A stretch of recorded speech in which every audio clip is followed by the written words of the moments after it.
பரம்பொருள் ஜோதி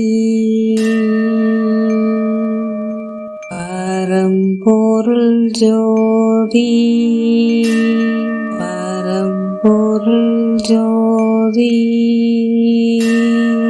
பரம்பொருள் ஜோதி. இறைவன் மீது அன்புடையவருக்கு வணக்கம். எனது பெயர் சிங்கை மீனாட்சி. விழுப்புரத்திலிருந்து உரையாடுகின்றேன். பகுதி 50. மகான்களின் மகத்துவம். பரம்பொருள் ஜோதி பரம்பொருள் ஜோதி பரம்பொருள் ஜோதி பரம்பொருள் ஜோதி பரம்பொருள் ஜோதி பரம்பொருள் ஜோதி.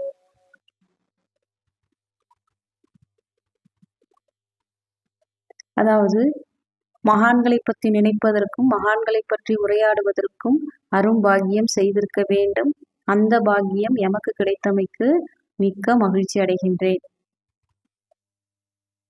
சூரிய தியானம் பற்றி ஏற்கனவே கூறியிருந்தேன். அதேபோல் இந்த சூரிய தியானத்தில் சொர்க்கவாசல் திறந்தவர்கள், இறை உணவை வரமாக பெற்றவர்கள் எதனால் உடல் ஒழுக்கம் கடைபிடிக்க வேண்டும் என்றால், இந்த உடலானது சுத்த அனலை வெளிப்படுத்தும் போது அது மருந்தாக மாறக்கூடியது. அது மட்டுமல்ல, அது பல வழிகளில் செலவழிக்க தன்னை சுற்றி உள்ளவர்கள் பாதுகாப்பு இல்லை என்றால் அதிக பனிப்பளுவை கொடுத்து அந்த உஷ்ணத்தை செலவு செய்த தூண்டிவிட்டால் அந்த உடல் நோய்வாய்ப்பட்டு அழுக தொடங்கிவிடும். ஆகவே அந்த உடல் பாதுகாப்பாக இருக்க வேண்டுமென்றால் தேவையான பணிகளை மட்டும் அவசியத்துக்கு செய்ய வேண்டும்.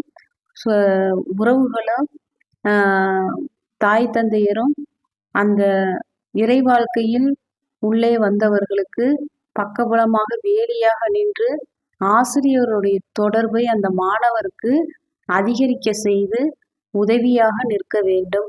அப்பொழுதுதான் அந்த உடல் மேல்நிலை அடையும். ஒவ்வொரு படிநிலையும் மேலே வருவதற்கு ஆசிரியர் துணை அவசியமாகும். ஆகவே மாணவர்கள் கோபித்து கொண்டு கடினமாக பேசுகிறார்கள் ஆசிரியர் என்று விலகி இருந்தால் அது மாணவருக்கு தான் நஷ்டம், ஆசிரியருக்கு அல்ல. ஆசிரியருக்கு பல மாணவர்கள், இந்த உலகத்தில் எத்தனையோ கோடி பேர்கள் இருக்கிறார்கள். ஆகவே எத்தனையோ மாணவர்களை அவர்கள் விருப்பம் தேர்வு செய்து விடுவார்கள். ஆனால் மாணவருக்கு ஆசிரியர் கிடைப்பது ரொம்ப அரிது. 1,00,000 ஆண்டுகளுக்கு மேல் ஆகும் ஒரு ஆசிரியர் தனக்கு கிடைக்க. ஏனென்றால் இந்த உடலை, இறைவன் கொடுத்த இந்த உடலை முறையாக பக்குவப்படுத்தி முறைப்படுத்தி இறைநிலைக்கு மேல்நிலைக்கு கொண்டு சென்று மக்களுக்கு பலனுடையதாக ஆக்குவதற்கு இதற்கு சில செயல்கள், ஒழுக்கங்கள் கடைபிடிக்க வேண்டியிருக்கும். ஆகவே ஆசிரியர் சொல்லுக்கு கீழ்ப்படிதலோடு அன்போடு இருக்க வேண்டும்.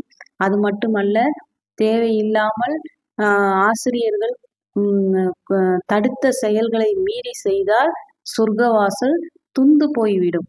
அதாவது அடைபட்டு விட்டால் எத்தனை பிறவி எடுத்தாலும் சொர்க்கவாசல் திறக்காது.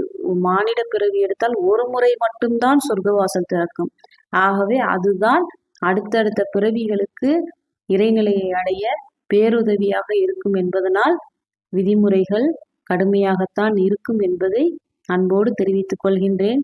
ஆகவே நல்ல ஆகாரங்கள், அவர்கள் கூறிய உணவுகளை எடுக்க வேண்டும். அளவுக்கு அதிகமாக உரையாடாமல் அமைதியாக இருக்க வேண்டும். எழுத்து பயிற்சிகள் செய்யலாம்.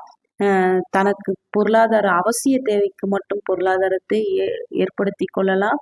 அனாவசியமாக பேராசைகளை வளர்த்து கொள்ளாமல் இருப்பதுதான் இந்த வழிக்கு மிக மேன்மையாக இருக்கும். இந்த உடல் கட்டமைக்க பேருதவியாக இருக்கும் என்பதை அன்போடு தெரிவித்துக் கொள்கின்றேன்.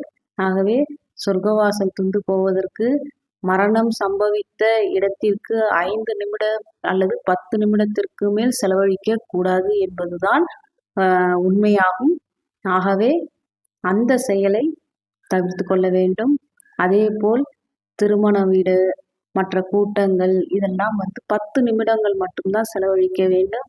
அதெல்லாம் ஆசிரியரை கேட்டு செயல்படுத்தி கொள்ள வேண்டும். இல்லை என்றால் சொர்க்கவாசல் துந்துவிடும் என்பதுதான் சத்திய உண்மையாகும் என்பதை தெரிவித்துக் கொள்கிறேன். நன்றி, வணக்கம்.